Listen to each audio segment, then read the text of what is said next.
नमस्कार। बीए तृतीय वर्ष ऑनलाइन क्लास में आपका स्वागत है। हिंदी साहित्य के प्रश्न पत्र द्वितीय के अंतर्गत आज की चर्चा का विषय है पंडित बालकृष्ण भट्ट द्वारा लिखित साहित्य जन समूह के हृदय का विकास है नामक शीर्षक के प्रमुख अंशों की व्याख्या। इन्हीं प्राकृतिक पदार्थों का अनुशीलन करते करते इन आर्यों को ईश्वर के विषय में जो भाव उदित हुए वे ही सब एक प्रकार का साहित्य उपनिषद के नाम से कहलाए। जब इन आर्यों का समाज अधिक बढ़ा और लोगों की रीति नीति और बर्ताव में भिन्नता होती गई, तब सबों को एकता के सूत्र में बद्ध रखने के लिए अपने अपने गुण कर्म से लोग चल बिचल हो सामाजिक नियमों को जिनमें किसी प्रकार की हानि न पहुंचाएं, इसलिए स्मृतियों के साहित्य का जन्म हुआ। ये पंक्तियां साहित्य जन समूह के हृदय का विकास है नामक शीर्षक से अवतरित हैं, जिसके माध्यम से निबंधकार पंडित भट्ट ने आर्यों के सामाजिक जीवन और उनके साहित्य में व्यक्त भावों को प्रस्तुत करने का प्रयास किया है।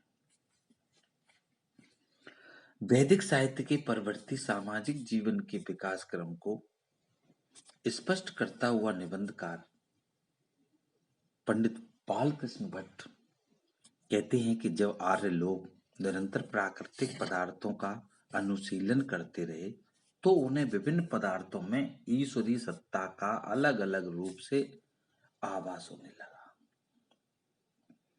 अनुभव होने लगा। इस तरह की चिंतनशीलता के कारण उनके हृदय में ईश्वर के प्रति जो भाव उत्पन्न हुए उन्हीं को उन्होंने शब्द रूप में अभिव्यक्त किया। आज वही लिखित शब्द रूप साहित्य उपनिषद के नाम से जाना जाता है। वस्तुतः इस तरह उपनिषद साहित्य में तत्कालीन समाज की चिंतनशीलता और बौद्धिक विकास की प्रकृति के साक्षात दर्शन होते हैं। यूं तो प्रारंभिक वैदिक साहित्य में इस तरह के चिंतन का अभाव था, क्योंकि उस समय सामाजिक जीवन में इतनी सरलता थी कि वे मूलतः तत्व चिंतन से दूर थे, अर्थात उसकी ओर आकर्षित नहीं हो सके। लेकिन उपनिषद साहित्य के बाद जब उन्हीं आर्यों के सामाजिक जीवन का विकास हुआ और उनके व्यवहार में विभिन्नता तथा रीति रिवाजों में अनेकता देखी गई, तो उन सबको एकता के सूत्र में बांधना आवश्यक हो गया।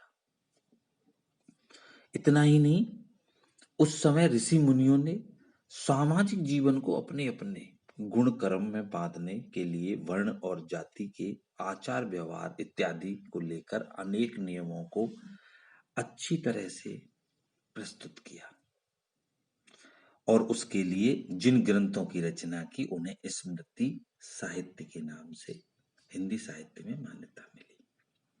वस्तुतः इन ग्रंथों में भी तत्कालीन समाज के लिए ऐसे नियम बनाए गए जिनसे न तो समाज को हानि हो न किसी व्यक्ति को, साथ ही व्यक्ति अपने आचरण से भी न गिर सके तथा समस्त समाज जीवन नियमित ढंग से संचालित हो सके।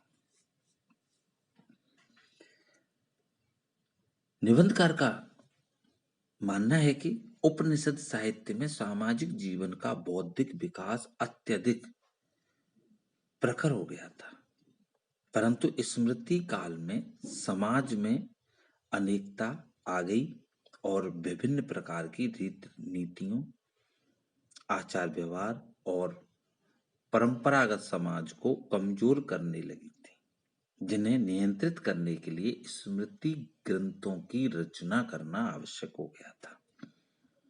प्रस्तुत है। इस प्रकार उस काल के साहित्य में भी सामाजिक जीवन की स्पष्ट रूप से झांकी देखी जा सकती है। पंडित बालकृष्ण भट्ट का मानना है कि उस काल के साहित्य में भी सामाजिक जीवन का जो प्रतिबिंब है वो स्पष्ट रूप से झलकता हुआ प्रतीत होता है। इस अवतरण के कुछ विशेष अंश हैं जिन्हें पंडित बालकृष्ण भट्ट ने रेखांकित किया है।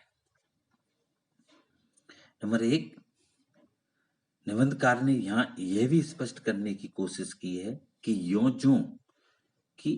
ज्यों आर्यों के सामाजिक जीवन का विकास हुआ, वैसे वैसे साहित्य में भी उसका यथार्थ चित्रण और भावाभिव्यक्ति देखी गई। नंबर 2, प्रस्तुत निबंध के इस अवतरण के माध्यम से पंडित बालकृष्ण भट्ट ने भाषा की सरलता, विषय की अनुरूप और शैली विवेचनात्मकता को प्रस्तुत किया है, जो इस निबंध की एक अद्भुत विशेषता मानी जा सकती है। धन्यवाद।